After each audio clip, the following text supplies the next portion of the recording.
Hey folks, so uh want to talk about something that is very odd and to me and news to me, which is accusations of sexism against Haruki Murakami. And I was not aware until recently that this was like a discussion people were having. Um, Haruki Murakami, as you know, is as regulars to my channel know, is my second favorite author and my of all time, and my favorite living author of all time, or favorite currently living author. Can't say of all time for he'll expire eventually. But anyway, um, but he is my current favorite living author, and it's it seems like, not a day goes by that I don't find out that something I enjoyed, something that I enjoyed innocently and unironically and um, proactively, I guess, was has been deemed to be sexist or racist or homophobic or this, that, or the other. And, there's a time when I made regular practice of doing response videos to these kinds of claims. And I don't like to do them anymore just because I'm trying to focus on turning the other cheek, of not giving in to what I believe is bad faith argumentation and uh, things rooted in people's personal biases and prejudices rather than a legitimate critique of a story. But pardon me, this seems to be an ongoing discussion, both positive and negative, towards the idea of Murakami being some kind of sexist or misogynist or something like that. And so I wanted to respond to a couple of videos made by a person who seems to be the most or the top one of the top results in YouTube search results for Murakami being sexist. And I'll link to the two videos that I'm talking about that I that I watched, and I happened upon these when I looked up, is Murakami sexist on YouTube. And I'll respond to some of the points, but I have kind of some larger arguments I want to make here. But I'm going to go out of my way in this video not to. I'll link the original videos, but I'm not going to name this person or give any distinguishing factors. It's just going to be this person and neutral pronouns and all of that. Neutral pronouns, not for a not out of a or neutral pronouns, not meaning to pertain to gender, ideology, whatever, but just to be as non-descriptive as possible. And I say that because there are a couple of assertions I need to make about this person's character that I don't want to sound callous or intending to have any kind of ownage or sting to them or anything like that. They're things I have to say respectfully to kind of get my point across, but I'm not doing it for a ponage, a smackdown, or anything like that. That's not what this is. I will also say, as is unfortunately necessary in YouTube discourse, to my viewers and indeed anyone who views this video, if you feel it necessary to follow up with this individual after watching my videos, please, if you want to comment on what they have to say, please only be respectful and don't. This is not meant to be an attack on anybody, but it is meant to be a rebuke of some bad ideas. So, this person has gave a number of examples. I want to focus on a few of them uh, of why they think that Murakami is sexist and a misogynist, etc., etc.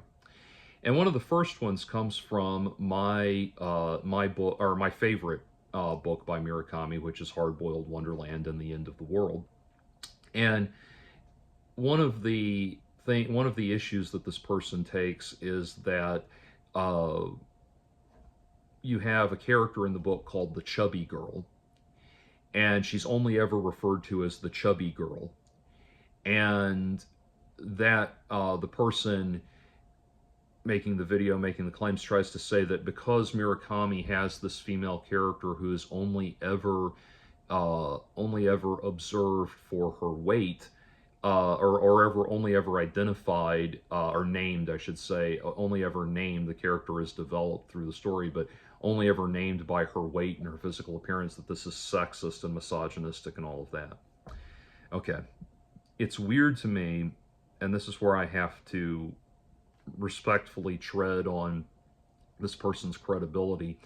It's weird to me that this person considers themselves to be some sort of literary analyst, but is incapable of exploring anything within the larger structure of the narrative. As soon as this person identifies something that makes them uncomfortable, or something that in and of itself could be construed construed as sexist or misogynistic when set apart from the rest of the narrative, that's as far as the critique goes. And I really don't like that. I think that's very disingenuous. So, as relates to the chubby girl in Hard-Boiled Wonderland and the End of the World, you are dealing with, first and foremost, a novel, a story that deals with isolation as one of its core themes in both of the narratives that it tells: being isolated from the world, being isolated from other people, being isolated from one's own self, which is represented by the shadow becoming disconnected from the narrator and things like that. It is about alienation, it is about separation. And the main character, the narrator that you have in this story, is a deeply isolated, and although he is generally cordial and respectful, he is a very reserved person who is generally set apart from other people and okay with that. And that isolation and loneliness is one of the main themes in the story. And one of the ways that this is conveyed is that every single character in Hard-Boiled Wonderland and the End of the World is referred to not by an actual name. No one is given actual names. They're only referred to by either their occupation, such as the librarian, or by some superficial descriptor that he gleans from them as soon as he notices them for the first time. Now, obesity is more of an anomaly, or more anomalous in Japan than it is here, where it's unfortunately, here in the States, where it's unfortunately the norm. But he notices that this girl is chubby, and so he refers to her as the chubby girl. Just like when he meets her grandfather, the main distinguishing characteristic is that the grandfather is old, so he's the old man. And this is how the characters are referred to throughout the book, and either by base level descriptors or dismissive nicknames. For example, there's two characters called Junior and Big Boy. Big Boy is called Big Boy because he is a man that is huge, muscular in size. Kind of like a just like a huge muscle man. He's and he is an intimidation man for some organized crime outfit. He's Big Boy. Junior is his partner. Junior is called Junior because he's a little person. Not little person as in the polite term for midget. He's just a exceptionally short man, especially in contrast to Big Boy. So yes, there are these characters that have these superficial observations about their appearance, that are described based on superficial observations about their appearance. And that is thematically necessary and important for the story. If Murakami gave the chubby girl a name that was not dismissive of her and based on a superficial observation about her character, it would be out of character for the narrator and work against the themes of the story. And that's what I noticed with this person, is that it seems to be that anytime they encounter something that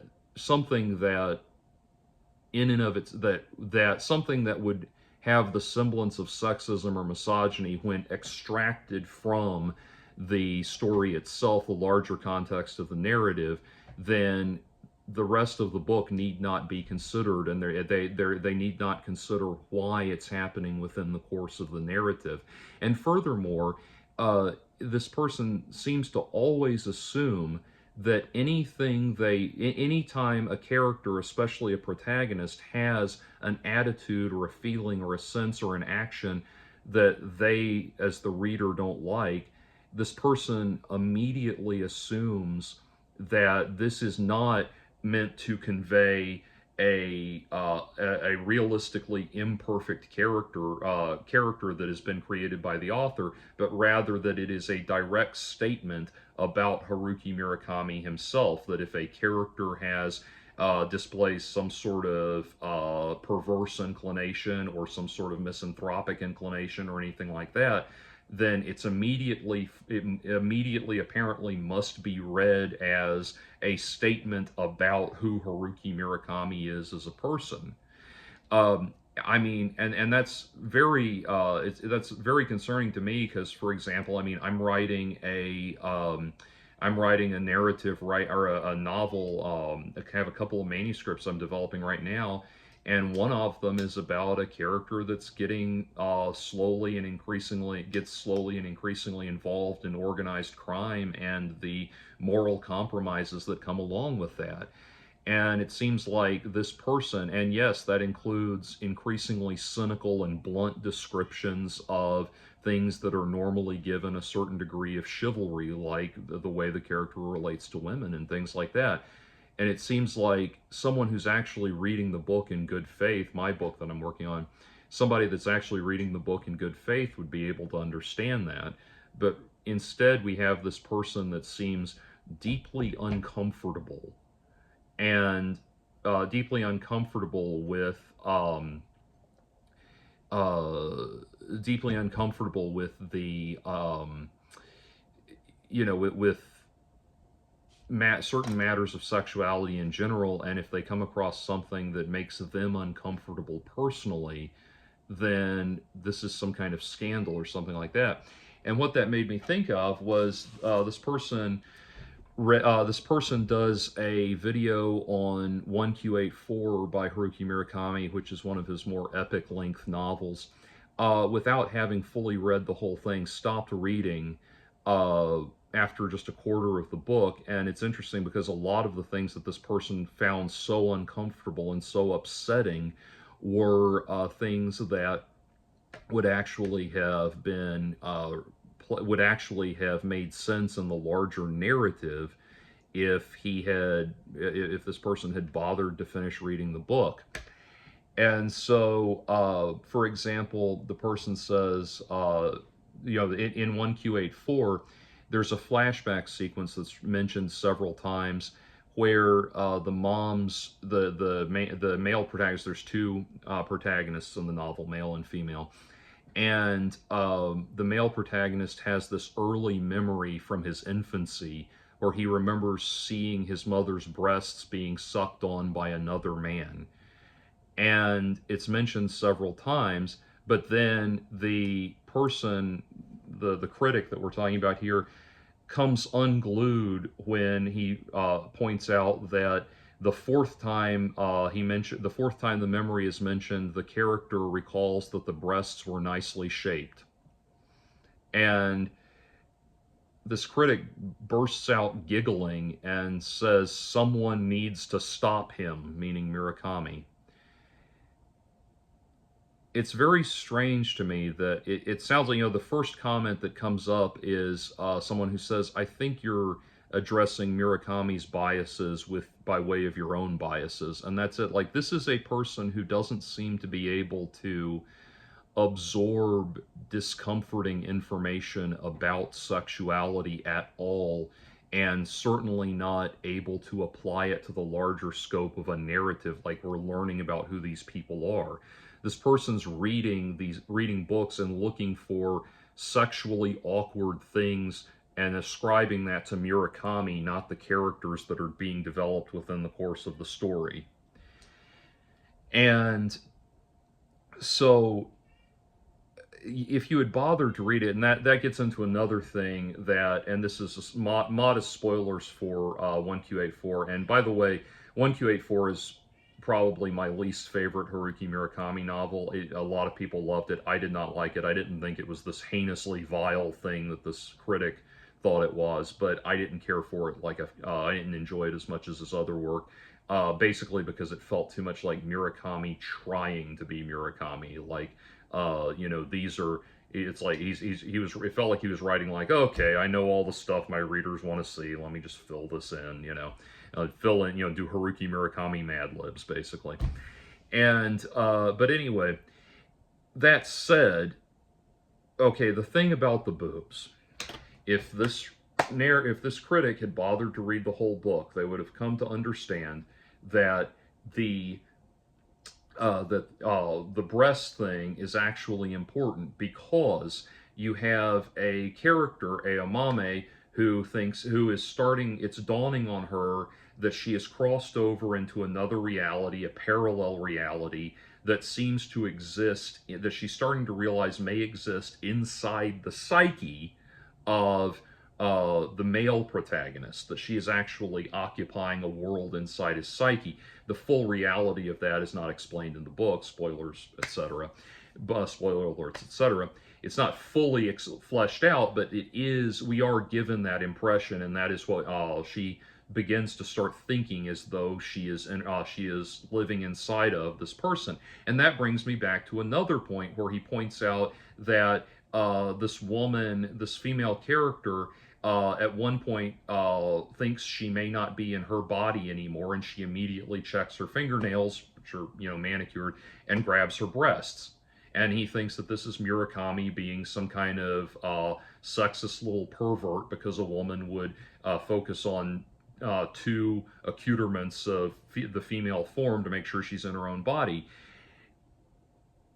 Except that we're talking about a narrative where she's gradually coming to the realization that she may be existing inside of this other person's psyche, a man. And so, yes, she checks for the feminine aspects of who she is to ground herself in the assurance that she is still in her own female body, in contrast to the male body of the person whose psyche she thinks she's occupying. If you had bothered to actually read the book and actually apply all of these things to the narrative and to the character development, rather than just going through it with a checklist of looking for little things that make you uncomfortable and reconciling your discomfort by calling Haruki Murakami some sort of elderly, degenerate, patriarchal pervert, or whatever you're trying to portray him as, you might have actually realized what this is exploring in the narrative. Furthermore, if you are the Murakami reader you say you are, and I'm not doubting that, then hopefully you've realized that Oedipal themes are a recurring element in Haruki Murakami's stories. It is something that he explores repeatedly. Kafka on the Shore deals with an Oedipus narrative. Spoilers now for that, I'm sorry. But Kafka on the Shore does the same thing. These are takes a similar theme. Yes, this is a recurring theme within Murakami, and breasts, the connection between the connection between the memory that the male protagonist is having. I'm blanking on names, but the connection that the male protagonist is having, or I'm sorry, there is a symbolic connection between the male protagonist fixating on this early memory of his mother being having the sexual encounter, and this woman that is hyper focused on her own breasts. There is a symbolic connection there throughout the narrative. One significant symbol is established over here, and it's echoed over here. Established over here, echoed over here, because we're dealing with two intertwined parallel worlds, which is the same thing that we were dealing with in Hard-Boiled Wonderland and the End of the World. There's a reason why there's this thing called Murakami Bingo, which look up Haruki Murakami Bingo and you'll see what I'm talking about. There's a reason that exists, because he does like to explore these same themes from different angles over and over again. But yes, that's what the breasts thing is. And it's weird that you can't establish it as it's weird that you can't establish it as uh, uh, or you can't comprehend it as part of the narrative. It's not that Murakami is some sort of awkward degenerate that can't write about sex properly. It's that he is exploring weird and awkward sex. And that's, and again, referencing some of the other awkward sexual moments that this person just comes unglued when they're describing.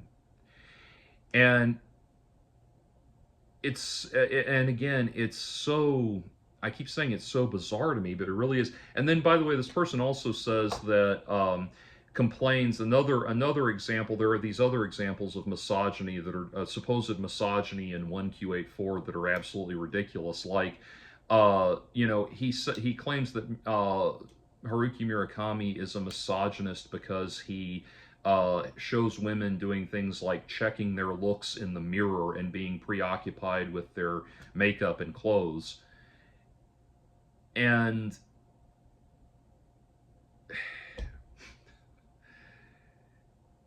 again, this person, so he clarifies that this person clarifies that it's that the reason this is sexist and misogynistic is because it's referring to it's isolating, or it's fixating women on these concepts that have been forced upon us by society. Never mind that women were accentuating their beauty with makeup and other physical accoutrements all the way back into the Stone Age and prior to that. But these are all things that were forced on us by society. And he claims that Murakami is saying, that he's telling women you should do that you should be focused on those things. And I don't. It's bizarre. Again, it's bizarre to me that you think because women are demonstrated as fixated on these things, they're going to they're thus going to be that he's conveying some kind of message to women about how they ought to behave or they ought to react, rather than just portraying something about women that many women do, that is something many women do.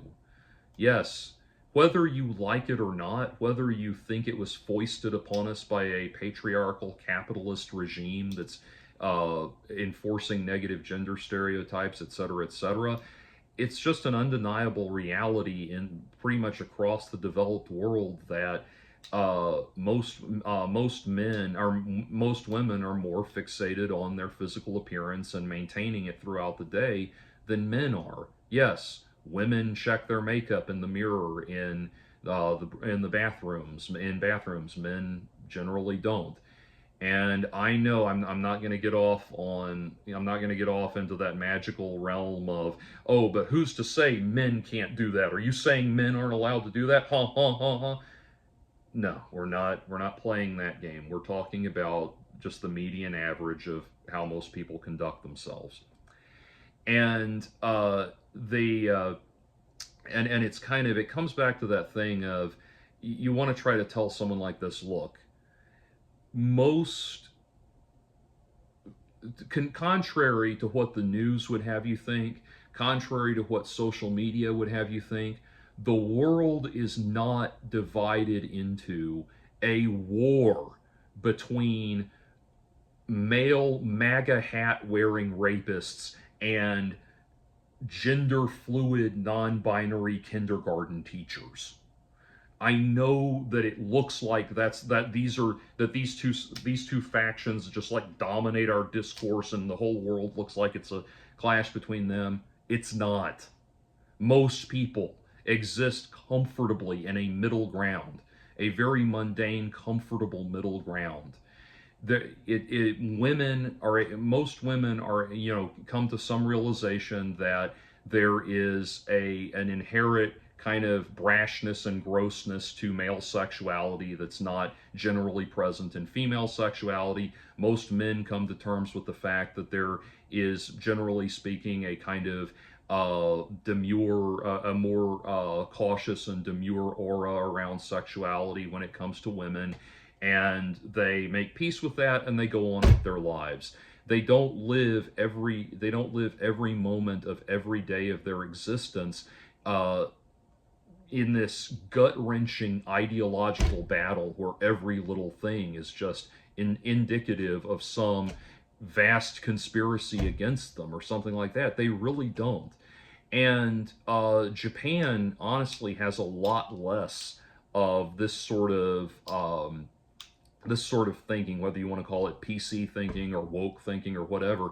Japan in general has a lot less of that. You're reading a Japanese author, a Japanese author writing about Japan and Japanese culture in novels that were originally written in Japanese, and you're taking him to task because he's not, and also at that, a man who is almost 80 years old, not when he wrote 1Q84, but a much older man, and you are holding him up as some sort of depraved degenerate because he writes about weird and awkward sexuality without sexual encounters, without uh, without declaring allegiance to some sort of hyper progressive hyper progressive attitude, perspective, and attitude about gender norms and human interactions, male female relationships and human interactions, or something like that. Haruki Murakami's characters, Haruki Murakami, if there is one unifying theme, it is that by and large he focuses on the mundane, everyday aspects of life. He focuses on people who are not ensconced in hypercritical, this hypercritical world of academic gender analysis and everything, where people are being constantly evaluated on these very bizarre and seemingly very inconsistent and very rigid terms. Uh, but then this person also talks about that in 1Q84 that this is Murakami's first depiction. I believe the person said it's Murakami's first depiction of a lesbian relationship. It's not. If you were to read Sputnik Sweetheart, that is about a lesbian relationship, and it is told from the story is told from the perspective of a man, but it's very much a man occupying a kind of Nick Carraway type perspective, where they're really just a camera, mostly I should say, just a camera into the world of these two characters, this lesbian relationship that he's talking about. So no, and then also apparently it's misogynistic because the first sexual encounter that Murakami's character has with that Murakami's female protagonist has in 1Q84 is not with a man, it's with another woman. And apparently, because Murakami is a heterosexual man and would potentially find such a thing erotic to write about and that sort of thing, that apparently therefore betrays that it's some sort of just lurid fantasy on the part of Murakami or something, and proceeds to complain because the sex is described in this very utilitarian, functional utilitarian sort of way, and a very blunt, graphic, utilitarian sort of way, never stopping to think that this actually does establish quite a bit about our character Aomame, who is a professional assassin, and once again, yes, has a very cold and detached relationship with the human race, given that her job involves killing them. So again, for some reason, as soon as this person experiences discomfort, they lose the ability to attribute what's going on to the larger narrative as a whole. And so that is what, and then also um, the final thing I mentioned, the person says that there's a scene where Aomame has sex with a man and she's feeling sore but satisfied the next day, and describes herself as feeling powerfully churned. Okay, so this is where it gets into this thing of like, okay, I genuinely don't understand why a woman saying that she felt powerfully churned by sex means that the author was a sexist or misogynistic. I don't get it.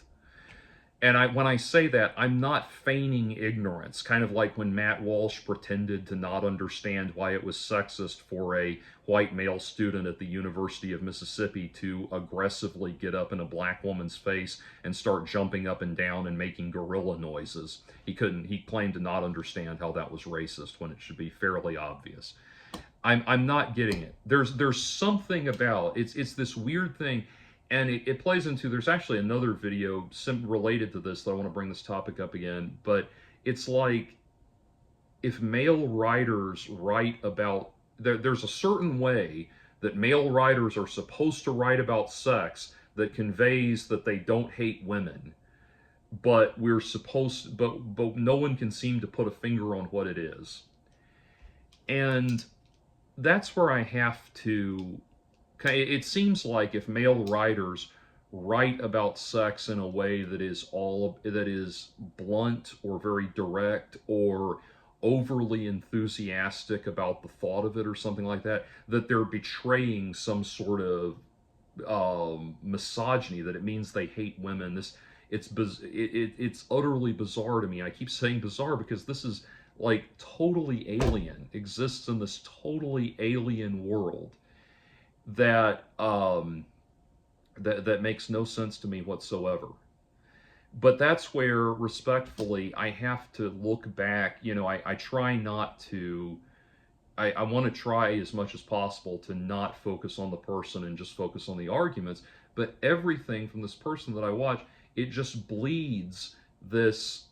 It bleeds this feeling that this person is very uncomfortable about around men, or very uncomfortable with the concept of men, of heterosexual men, of masculinity, and that this person has absolutely no concept of healthy, non-toxic male sexuality. This person has absolutely no concept about that. And one of the reasons that I'm describing this person in such vague, neutral terms is I wanted to not draw any attention to any of the things that I saw in their character that gave me that impression. I don't want this person to feel like I'm just like fixating on them or trying to hurt their feelings, but I'm honestly left with that conclusion when I see this person that is so squirmy and uncomfortable around the concept of male sexuality and masculinity in general that they can barely sit still in the video. Like their body language conveys extreme discomfort about what they're talking about. And it's one of these things where I feel like a lot of people are wanting to dive in to, wanting to announce themselves as cultural or literary critics or what have you, without really having a functional knowledge of their own biases and everything, and where those biases are coming into play. For example, I've criticized extensively a series of novels called the Gore novels by John Norman that I use as like the perfect example of what misogyny in fiction really does look like. I mean, like if his writing really does seem like if Elliot Rodger was a 90-year-old man that wrote trashy science fiction novels about male heroes who rape women and high five each other because they just raped women. And yes, those are his good guy characters. Like it's insane. There's no inferences to be made about how much these characters despise and mistreat women. Anyway, I use that as a pretty solid gold standard of misogyny in fiction. But even then, I have to be cognizant of my own biases. I have to be willing to admit that, what, one of the reasons the Gore novels are so off-putting to me is because the character types that he celebrates, that John Norman celebrates, are the kind of, They are very much these arrogant, swaggering jock characters that treat women like shit. And I'm very biased against people like that because those people treated me like shit in junior high and high school during my formative years. So you have to be cognizant of your own biases. And I don't know, there are other people who have other critiques of Haruki Murakami, but as a sexist or misogynist writer, but just from looking at these, it's enough to fill a whole video. And just looking at these, I think it's completely just heinously ill-informed what this person is trying to convey.